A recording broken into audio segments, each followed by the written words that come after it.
Halo semuanya, Assalamualaikum. Selamat datang kembali di YouTube channel Nonton di dalam kisah terbaru berjudul Istri dari Alam Gaib. Sebuah kisah anggap saja hiburan misteri yang ditulis oleh Arai Aisyah. Mari kita mulai ceritanya. Panggil saja Sutomo adalah lelaki berumur 28 tahun dengan tubuh kekar. Bonus dari kerja kerasnya menebang pohon setiap hari. Wajahnya tegas, kulit sawo matang terbakar matahari, dan kedua tangannya penuh bekas kapalan. Meski usianya sudah cukup mapan untuk menikah, Sutomo tak pernah terpikir untuk mencari seorang istri. Bagi Sutomo, hidup adalah soal bekerja dan bertahan. Sejak kedua orang tuanya meninggal beberapa tahun lalu, ia merasa tidak ada yang lebih penting selain menjaga dirinya sendiri. Ibunya meninggal lebih dulu, lalu disusul sang ayah akibat sakit yang tak tertolong. Sejak saat itu, rumah sederhana di tepi desa hanya diisi oleh dirinya seorang.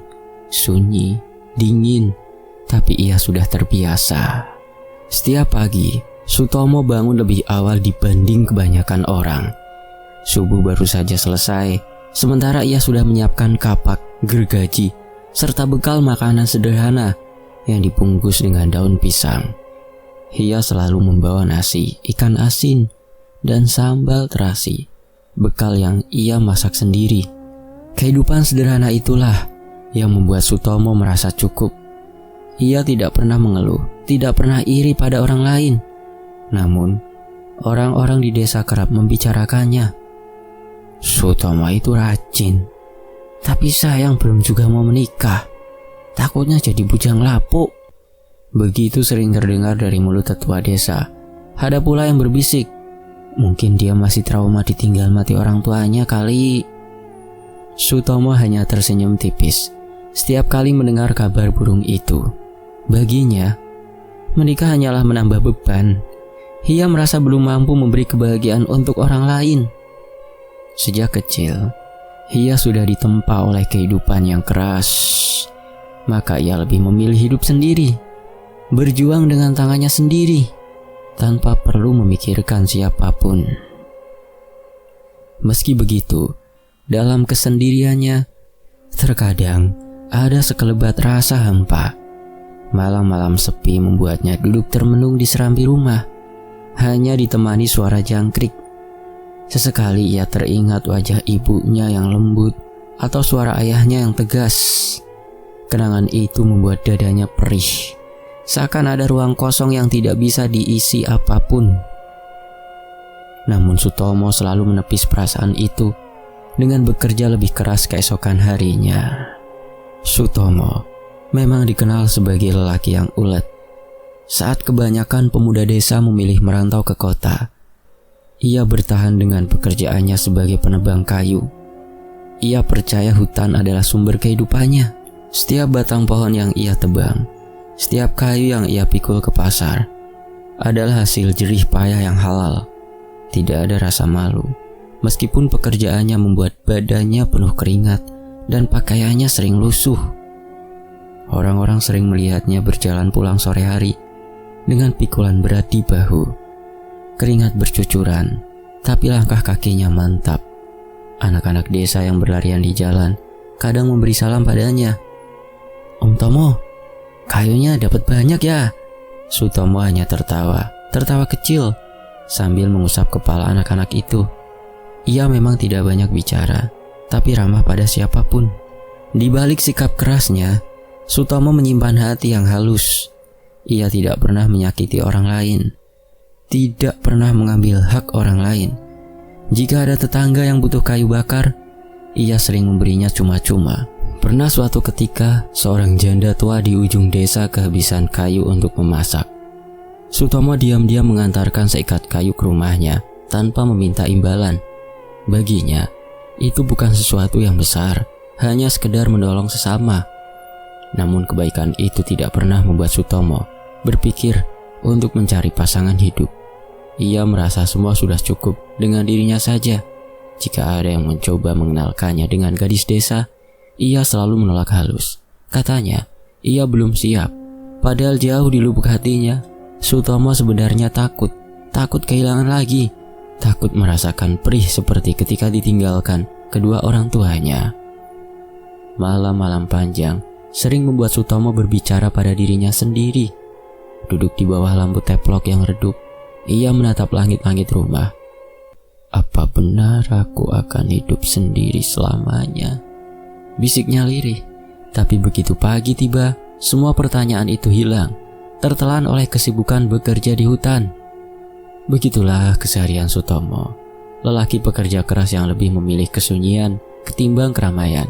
Ia tidak tahu, takdir sedang menyiapkan sesuatu yang berbeda, sesuatu yang akan mengubah hidupnya, membawa dirinya pada pertemuan yang tak pernah ia duga sebelumnya. Malam turun dengan cepat, meninggalkan kegelapan yang pekat di tengah hutan. Suara jangkrik mulai bersaut-sautan. Sesekali terdengar suara burung malam yang memekik nyaring, menambah suasana mencekam. Sutomo menenteng kapaknya, berjalan dengan langkah berat menyusuri jalan setapak yang sudah begitu dikenalnya. Hari itu, ia memang pulang lebih larut dari biasanya. Tubuhnya lelah, punggungnya sakit akibat mengangkut kayu seharian. Pikirannya hanya tertuju pada rumah sederhana yang menunggunya di ujung desa. Namun, beberapa puluh langkah dari tumpukan kayu yang ia tinggalkan, telinganya menangkap sesuatu yang asing. Suara rintihan lirih, seolah dari seseorang yang kesakitan. Sutomo terdiam. Ia berhenti melangkah, mencoba memastikan pendengarannya. Suara itu samar, terbawa angin malam, namun jelas berasal dari arah semak-semak di sisi lain. Hatinya berdebar. Instingnya mengatakan untuk mengabaikan dan terus berjalan pulang, karena ia tahu betul banyak cerita menyeramkan tentang makhluk penunggu hutan yang suka memperdaya manusia dengan suara-suara aneh. Namun, langkah Sutomo tertahan. Bagaimanapun, ia tidak tega jika benar ada orang yang membutuhkan pertolongan. Mungkin saja ada orang desa yang tersesat, pikirnya, berusaha menepis rasa takut. Ia menggenggam kapaknya lebih erat, lalu melangkah pelan menuju arah suara itu. Rintihan semakin jelas. Sutomo menyingkirkan semak dengan hati-hati. Pandangannya awas, nafasnya tertahan. Di balik semak itu, matanya menangkap sosok yang membuatnya tercekat. Seorang gadis duduk bersandar di tanah, mengenakan dress warna putih tulang yang memantulkan cahaya bulan. Rambutnya panjang terurai, wajahnya cantik, namun tampak meringis menahan sakit. Kakinya terjepit oleh dahan pohon yang tumbang, membuat ia tak bisa bergerak. Sutomo membeku sesaat. Ia tertegun menatap kecantikan gadis itu, sesuatu yang jarang sekali ia lihat di desa. Wajah gadis itu pucat, tapi matanya berkilat lembut, penuh permohonan. Tolong aku. Suaranya lirih, hampir tak terdengar. Keraguan menyergap Sutomo. Bagian dari dirinya masih bertanya-tanya, mungkinkah ini bukan manusia? Tapi melihatnya kaki yang benar-benar terjepit dan ekspresi kesakitan yang nyata, rasa iba lebih mendominasi. Ia menarik nafas panjang, lalu melangkah mendekat. "Tenang mbak, aku bantu," ucapnya seraya menaruh kapak di tanah. Dengan sekuat tenaga ia mencoba menggeser dahan besar yang menindih kaki gadis itu. Otot-otot lengannya menegang, nafasnya memburu, hingga akhirnya dahan itu bergeser dan kaki gadis itu bebas. Gadis itu meringis, memegangi kakinya yang tampak memar. "Matur nuwun, terima kasih mas," katanya dengan suara lembut. Sutomo mengangguk pelan. "Sampean ora apa-apa toh mbak? Bisa jalan?" tanyanya cemas. Gadis itu mencoba berdiri, namun tubuhnya limbung. Refleks, Sutomo menopang bahunya. Jarak mereka begitu dekat, hingga Sutomo bisa merasakan aroma samar dari tubuh gadis itu. Wangi bunga malam yang asing namun menenangkan. Aku bisa jalan pelan-pelan," jawab gadis itu. Matanya menatap Sutomo penuh rasa syukur. Sutomo membantu gadis itu menyusuri jalan setapak. Mereka berjalan perlahan, dengan Sutomo tetap menuntun agar langkahnya tidak goyah. Malam semakin gelap, namun kehadiran gadis itu membuat Sutomo melupakan rasa takut yang tadi sempat menghantui. Ada sesuatu yang berbeda. kehangatan yang belum pernah ia rasakan. "Jenenge sampean sinten, Mbak?" Sutomo memberanikan diri bertanya. "Ratna," jawab gadis itu lirih, seakan namanya sendiri mengandung misteri. Sutomo mengangguk. Nama itu melekat kuat dalam ingatannya, seolah baru saja diukir. "Aku Sutomo," balasnya singkat. Perjalanan itu terasa panjang, meski sebenarnya hanya beberapa ratus meter dari tempat ia menemukan Ratna. Sepanjang jalan, Sutomo tak henti melirik gadis di sampingnya. Cantiknya begitu alami, seakan bukan berasal dari dunia yang sama dengan dirinya yang keras dan penuh peluh. Namun, ia menepis pikiran itu. Yang ada dalam benaknya hanya satu. Bagaimana gadis cantik Ratna bisa sendirian di hutan malam-malam begini? Saat mereka sampai di tepian hutan, Ratna berhenti. Ia menoleh pada Sutomo. Senyumnya tipis namun menawan. "Terima kasih sudah menolongku. Kalau tidak ada sampean mungkin aku tidak bisa keluar dari hutan ini." Sutomo ingin bertanya lebih banyak. Dari mana Ratna berasal? Mengapa ia bisa berada di hutan malam-malam? Namun lidahnya keluh. Ada semacam rasa sungkan yang menahan. Ia hanya mengangguk, menatap wajah Ratna yang samar, diterangi cahaya bulan. Ratna pun perlahan melangkah pergi, menyisakan jejak samar di tanah berembun. Sutomo berdiri mematung, menatap punggungnya hingga lenyap di telan kegelapan. Hatinya berdebar keras, bukan hanya karena rasa aneh bercampur kagum, tapi juga karena malam itu ia sadar, hidupnya yang sepi telah bersentuhan dengan sesuatu yang tak biasa. Ia kembali melangkah pulang, tapi pikirannya tidak bisa lepas dari sosok gadis bergaun putih itu. Rintihan yang tadi terdengar, wajah cantik yang ia tolong, dan senyum yang meninggalkan kesan mendalam, semua berputar-putar dalam kepalanya. Malam itu, Sutomo tahu sesuatu telah berubah di dalam dirinya. Sejak malam pertemuan itu, nama Ratna tak pernah lepas dari pikiran Sutomo. Setiap kali ia menebang kayu di hutan, bayangan gadis bergaun putih itu selalu menyelinap di sela-sela pikirannya. Senyumnya, lirih suaranya ketika berterima kasih, hingga tatapan matanya yang lembut, semuanya membekas kuat. Awalnya Sutomo mencoba menepis. Ia berkata pada dirinya sendiri bahwa perasaan itu hanya sementara, hanya rasa iba setelah menolong seseorang. Namun, malam demi malam berlalu, dan hatinya justru semakin gelisah. Ia ingin bertemu Ratna lagi, ingin memastikan bahwa gadis itu baik-baik saja setelah kakinya terjepit dahan. Takdir rupanya menjawab keinginannya. Beberapa malam setelah pertemuan itu, ketika Sutomo pulang lebih larut dari pasar, ia kembali melihat sosok Ratna di tepi jalan desa. Gadis itu berdiri di bawah pohon randu, senyumnya seolah sudah menunggu. "Mas Tomo," sapa Ratna lembut. Degup jantung Sutomo seakan berhenti sesaat. Ia mengangguk, lalu menghampirinya. Dari situlah pertemuan demi pertemuan berlanjut. Mereka kerap berbincang di bawah cahaya bulan, saling bertukar cerita tentang hidup masing-masing. Sutomo menceritakan kesehariannya, berangkat subuh, menebang kayu, menjualnya di pasar, lalu kembali ke rumah seorang diri. Ia tidak pernah menutup-nutupi, sebab memang begitulah hidupnya yang sederhana. Ratna mendengarkan dengan seksama, sesekali tersenyum kecil, seakan kehidupan sederhana itu membuatnya kagum. Sebaliknya, Ratna jarang bercerita banyak tentang dirinya. Ia hanya mengatakan bahwa ia tinggal bersama kedua orang tuanya di daerah agak jauh dari desa Sutomo. Mengapa ia bisa berada di hutan malam itu? Ratna selalu menjawab singkat, "Aku sedang tersesat." Sutomo tidak ingin memaksa, meski rasa penasarannya terus menggelitik. Hari-hari berikutnya, Sutomo merasakan sesuatu yang belum pernah ia alami, kerinduan. Ia menanti malam dengan gelisah, berharap bisa bertemu Ratna lagi. Di pasar, ia seringkali termenung sambil memandang orang-orang berlalu lalang. Wajah Ratna tiba-tiba saja muncul dalam benaknya. Bahkan ketika mengayunkan kapak di hutan, semangatnya terasa berbeda. Ada dorongan baru, seakan cintalah yang memberi tenaga. Perubahan itu juga dirasakan orang-orang desa. "Sutomo sekarang sering senyum-senyum sendiri ya kalau lewat," celetuk seorang tetangga. Sutomo hanya tertawa kecil dan mengalihkan pembicaraan. Ia tidak ingin terburu-buru menceritakan Ratna pada siapapun. Baginya, hubungan itu masih rapuh, masih terlalu indah untuk dibagi-bagi. Semakin sering mereka bertemu, semakin dekat pula hati mereka. Sutomo mulai berani menyampaikan isi hatinya secara tersirat. Ia sering berkata, "Andai aku punya teman hidup seperti kamu, pasti rasanya tidak sepi lagi." Ratna hanya tersenyum samar. Wajahnya menunduk, pipinya memerah. Senyum itu saja sudah cukup membuat Sutomo merasa bahagia.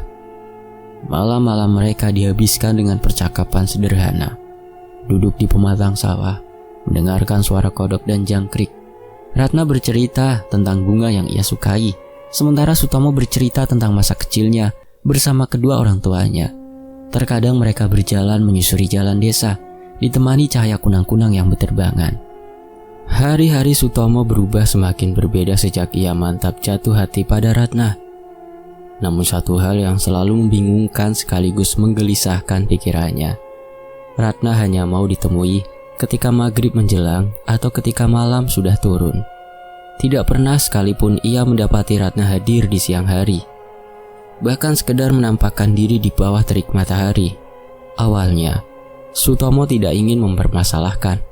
Setiap kali bertanya, Ratna hanya menjawab singkat, "Aku tidak bisa keluar di siang hari, Mas. Tubuhku lemah bila terkena matahari." Kalimat itu selalu ia ucapkan dengan nada lembut, seolah tidak ingin membuat Sutomo curiga. Sutomo pun berusaha menerima, meski sesekali rasa penasaran menyusup ke dalam hatinya. Malam-malam pertemuan itu semakin intens. Sutomo merasakan kebahagiaan yang tidak pernah ia alami sebelumnya. Duduk berdampingan dengan Ratna di tepi sawah, atau berjalan menyusuri jalan desa yang diterangi cahaya bulan, membuat hatinya penuh rasa hangat. Ia merasa sepi yang selama ini menggerogoti hidupnya perlahan sirna. Pada suatu malam, Ratna menepati janjinya. Ia mengajak Sutomo menemui kedua orang tuanya. Hatinya berdebar sepanjang perjalanan. Ada rasa antusias sekaligus cemas. Sebab dalam adat Jawa, restu orang tua adalah sesuatu yang tidak bisa dianggap remeh. Mereka melewati jalan setapak yang sepi, kemudian menembus sebuah jalur kecil yang jarang dilewati orang. Di ujung jalur itu, terlihat sebuah rumah tua berdinding papan, berdiri tenang di antara pepohonan besar. Lampu minyak menggantung di beranda, sinarnya redup berayun diterpa angin malam. Sutomo merasakan hawa sejuk bercampur lembab, tetapi ia mencoba menepis perasaan ganjil yang tiba-tiba hinggap. Ratna menggandeng tangan Sutomo memasuki rumah itu. Di dalam, suasana lebih hangat. Seorang pria berwajah teduh dengan rambut mulai memutih menyambut mereka. Di sampingnya berdiri seorang perempuan dengan senyum ramah dan tatapan mata penuh wibawa. Ini pasti Sutomo yang sering Ratna ceritakan?" tanya sang ayah dengan suara dalam. Sutomo segera menunduk hormat. "Inggih Pak, kula Sutomo. Matur nuwun sampun nderekaken kula mlebet." Ibunda Ratna tersenyum lalu menepuk pelan tangan Ratna. "Nduk, sampean kok nggawa cah bagus lan sregep. Wajahe jujur, pancen pantes dadi sandaran." Kata-katanya membuat wajah Sutomo memanas, pipinya memerah, namun hatinya merasa lega. Malam itu Sutomo berbincang cukup lama dengan kedua orang tua Ratna. Mereka menanyai banyak hal tentang kehidupannya, tentang pekerjaannya menebang kayu, hingga tentang kesendiriannya setelah orang tuanya meninggal. Sutomo menjawab apa adanya, tanpa mengurangi atau menambah. Semua tentang hidupnya ia ceritakan dengan jujur. "Kerja keras lan jujur kuwi sing paling penting," ujar ayah Ratna sambil menatap Sutomo penuh arti. "Ora perlu sugih, sing penting bisa tanggung jawab karo bojo lan keluarga." Kata-kata itu membuat dada Sutomo terasa hangat, seolah dirinya diterima, meski hidupnya sederhana. Ratna yang duduk di sampingnya hanya menunduk malu, sesekali mencuri pandang ke arah Sutomo dengan senyum kecil. Setelah pertemuan itu, Sutomo merasa mantap. Tidak ada lagi keraguan dalam hatinya. Malam-malam berikutnya ia semakin sering bersama Ratna. Hatinya yang dahulu menolak pernikahan kini berubah. Ia ingin sekali memiliki Ratna, bukan hanya sebagai teman malam, tetapi sebagai istri yang menemaninya setiap hari. Keputusan itu tidak ia buat terburu-buru. Sutomo masih memikirkan adat desa tentang pentingnya menilai bibit bebet lan bobot seorang perempuan sebelum menikah. Meski demikian, dalam dirinya ada keyakinan kuat bahwa Ratna adalah pilihan yang tepat. Cantik wajahnya, halus budi bahasanya, dan keluarganya menyambut dengan tangan terbuka. Apalagi Ratna sendiri tampak tulus mencintainya. Ketika akhirnya Sutomo menyampaikan keinginannya, Ratna hanya menunduk. Wajahnya bersemu merah. "Kalau itu semua menjadi keinginan Kang Mas, aku manut Mas," jawabnya lirih. Jawaban itu membuat hati Sutomo bergetar. Pernikahan mereka dilangsungkan sederhana. Hanya keluarga Ratna saja dan Sutomo sendiri. Tak ada keluarga dari Sutomo. Malam pertama setelah akad, Sutomo duduk lama di teras rumah. Lampu bergoyang diterpa angin, sementara di dalam Ratna menyiapkan minuman hangat. Sutomo tersenyum sendiri dan ia yakin telah membuat keputusan yang tepat. Namun di balik kebahagiaan itu, tanpa ia sadari, ada misteri yang masih membayangi. Ratna tetaplah Ratna yang hanya muncul di malam hari. Ia tidak pernah terlihat ketika matahari terbit. Sutomo menepis keganjilan itu, berpikir bahwa semua akan berubah setelah menikah, bahwa Ratna akan sepenuhnya menjadi miliknya kapanpun ia mau. Dengan hati penuh keyakinan, Sutomo berkata pada dirinya sendiri malam itu, "Iki wes dadi dalan uripku. Aku bakal tresno lan njogo Ratna sepenuh hatiku." Hari-hari setelah pernikahan itu terasa aneh bagi Sutomo. Awalnya ia mengira dengan menikahi Ratna ia akan bisa merasakan hidup rumah tangga sebagaimana layaknya suami istri lain. Duduk berdampingan saat pagi, berbincang ringan sambil menyeruput kopi hangat, atau sekedar menemaninya menyapu halaman rumah. Namun semua itu tak pernah terjadi. Setiap kali Sutomo membuka mata menjelang subuh, ranjangnya selalu kosong. Ratna tak pernah terlihat. Sutomo menunggu dengan sabar, berharap istrinya keluar dari dapur membawa sarapan atau sekedar menegurnya. Namun hingga matahari naik, sosok itu tetap tak muncul. Rumah kecil peninggalan orang tuanya pun terasa sunyi dan dingin, seperti tak berpenghuni. Siang hari Sutomo terbiasa sibuk di hutan menebang kayu. Tapi kini pikirannya tak lagi tenang.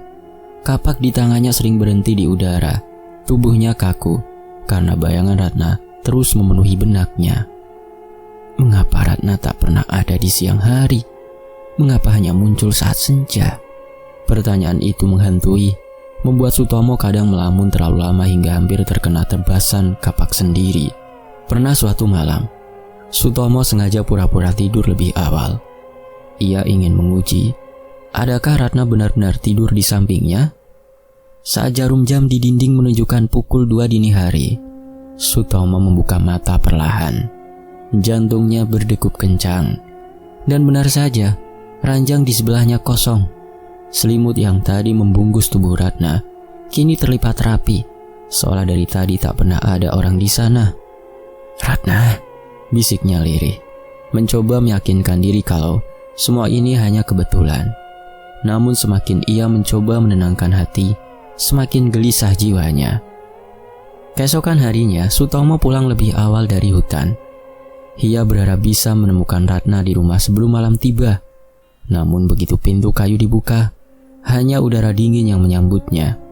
Ruangan tampak bersih dan rapi, tapi tak ada tanda-tanda Ratna pernah di sana. Meja kosong, tungku dapur dingin, dan kamar tetap sepi. Rasa curiga mulai menekan dada Sutomo. Ia teringat cerita-cerita orang tua dahulu tentang wanita-wanita cantik yang bukan berasal dari dunia manusia. Wanita yang menjerat lelaki kesepian, lalu menghilang begitu pagi menyingsing. Sutomo menggelengkan kepala keras-keras, menolak bayangan itu. Tidak, Ratna bukan seperti itu. Aku sudah bertemu orang tuanya. Mereka menerimaku dengan baik. Tidak mungkin aku salah menilai. Namun logika dan hatinya bertarung hebat. Semakin ia mencoba menyangkal, semakin jelas keanehan itu terasa. Malam berikutnya, Sutomo memberanikan diri menanyai Ratna. Saat istrinya duduk di beranda, rambut panjangnya terurai diterpa angin. Sutomo menarik nafas panjang. "Ratna, Kenapa kau tak pernah ada di siang hari? Setiap aku bangun, kau sudah tak ada. Aku merasa seperti hidup sendirian." Ratna tersenyum samar, seolah pertanyaan itu sudah ia duga sejak lama. Tatapannya lembut, namun ada kilatan aneh di matanya. "Mas, jangan terlalu memikirkan hal itu. Aku memang tidak bisa keluar di siang hari, begitulah adanya. Yang penting aku ada untukmu setiap malam, bukankah itu sudah cukup?" Jawaban itu bukannya menenangkan, justru semakin membuat dada Sutomo sesak. Ia menatap Ratna lama, berharap istrinya memberi penjelasan lebih, tapi yang didapat hanyalah senyum yang kian misterius. Malam kian larut. Sutomo berbaring gelisah di ranjang. Matanya tak bisa terpejam. Suara jangkrik di luar rumah bersahutan. Tapi bagi Sutomo, semua itu terasa jauh. Yang jelas, pikirannya dipenuhi tanda tanya. Ratna, wanita yang begitu ia cintai, menyimpan sesuatu yang tak ingin ia bagi. "Aku harus mencari tahu," bisik Sutomo pada dirinya sendiri. "Aku tak bisa membiarkan hatiku terus dihantui dugaan yang belum jelas." Beberapa hari kemudian, Sutomo mulai menyusun rencana. Ia akan pura-pura tidur dan mengikuti kemana Ratna pergi setiap malam. Hatinya diliputi rasa bersalah, seolah sedang mengkhianati istrinya sendiri.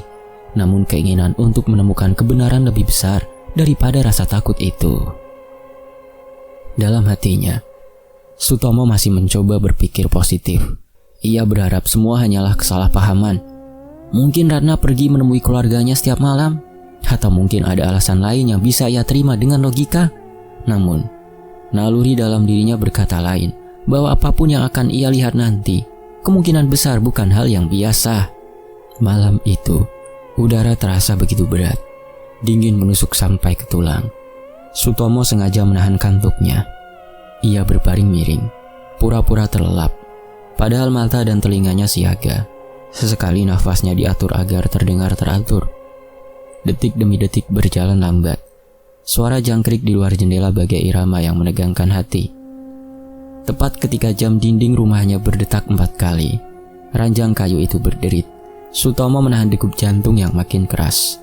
Dari sudut matanya, ia melihat Ratna bangkit perlahan, masih mengenakan kain putih tipis yang membuat tubuhnya tampak pucat dalam remang lampu minyak. Sutomo menahan nafas. Mau kemana dia sepagi ini? Batinnya penuh tanya. Ratna berjalan ke arah pintu rumah. Namun, langkahnya berhenti sebelum tangannya menyentuh gagang pintu. Sutomo yang mengintip melalui celah kelopak mata hampir tak percaya dengan apa yang dilihatnya. Ratna, istrinya itu, melangkah lurus ke arah dinding bambu. Lalu tanpa suara, tubuhnya menembus dinding itu seakan-akan dinding hanya kabut tipis. Ya Tuhan, Sutomo bergumam lirih. Tubuhnya bergetar hebat. Seluruh bulu kuduknya berdiri. Dalam sekejap, seakan ada tamparan yang membangunkan pikirannya.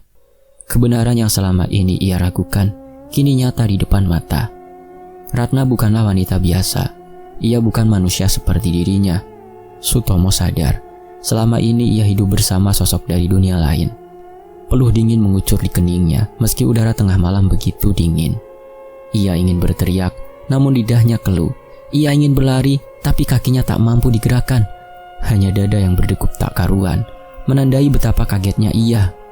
Sutomo menutup wajah dengan kedua tangannya, mencoba menenangkan diri. Kenangan singkat berkelebat. Pertemuan pertama mereka di hutan, suara rintihan Ratna yang memanggil, wajah cantiknya yang begitu mempesona, hingga senyum lembut yang membuatnya jatuh hati. Semua itu kini seperti kepingan mimpi yang menyimpan rahasia besar. Apa aku sudah salah memilih jalan? Apa aku sudah terikat pada sesuatu yang tak seharusnya? Pikir Sutomo. Hatinya dilanda keraguan-raguan. Namun di balik ketakutannya, ada bagian kecil dari dirinya yang masih enggan menerima kenyataan. Ratna, meski penuh misteri, selalu memperlakukannya dengan baik. Ia tak pernah menyakiti, tak pernah berbuat kasar, justru sebaliknya. Ratna memberi rasa hangat yang tak pernah Sutomo dapatkan sejak kedua orang tuanya tiada. Tetapi bayangan tubuh Ratna yang menembus dinding itu terus menghantui benaknya. Setiap kali ia memejamkan mata, adegan itu muncul lagi. Malam itu, Sutomo tidak sanggup tidur. Ia hanya duduk di atas ranjang, menatap kosong pada dinding bambu yang baru saja dilewati istrinya. Rasa sayang dan rasa takut bercampur jadi satu, antara ingin mempertahankan atau melepaskan sesuatu yang jelas-jelas bukan berasal dari dunia yang sama. Malam itu menjadi awal bagi kegelisahan Sutomo. Hatinya penuh tanda tanya, penuh ketakutan yang belum terjawab. Malam harinya Sutomo memberanikan diri dengan suara berat. Ia memanggil, "Ratna, mari duduk sebentar. Aku ingin bicara."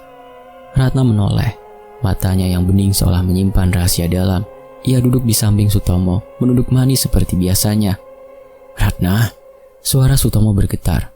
"Kau tahu, aku sangat menyayangimu. Tapi aku manusia biasa. Aku lahir dari tanah, makan dari hasil bumi. Sementara kau..." Ia terdiam, mencoba menata kata. "Kau bukan dari dunia ini, kan?" Ratna terdiam, wajahnya pucat makin jelas, namun senyum samar tetap tersungging. "Aku takut, Ratna, bukan karena rupa atau asalmu, tapi karena aku tahu kita tak bisa selamanya bersama. Alam kita berbeda," lanjut Sutomo, matanya berkaca-kaca. "Lebih baik kita berpisah sebelum aku makin jauh terseret dalam dunia yang bukan untukku." Ratna menatapnya lama, dalam sekali, hingga Sutomo merasa tubuhnya bergetar oleh sorot mata itu. Bibir Ratna bergerak, nyaris tanpa suara. "Apakah itu yang sungguh kau inginkan, Mas Tomo?" Sutomo mengangguk perlahan, meski hatinya perih. "Iya Ratna, demi kebaikan kita berdua, aku mohon, pergilah dengan baik. Jangan sisakan dendam padaku." Hening menyelimuti ruangan. Angin malam berembus lewat celah dinding, membawa aroma tanah basah. Ratna masih diam, hanya menunduk dengan rambut hitam panjang, tergerai menutupi sebagian wajahnya. Dalam hening itu, Sutomo tahu dirinya telah mengambil keputusan paling berat sepanjang hidupnya, melepaskan cinta yang ternyata berasal dari alam lain. Selesai. Demikianlah sebuah kisah hiburan misteri di YouTube channel Wayne Anthony. Mohon maaf kalau ada intonasi yang salah. Semoga terhibur semuanya. Saya pamit. Wassalamualaikum.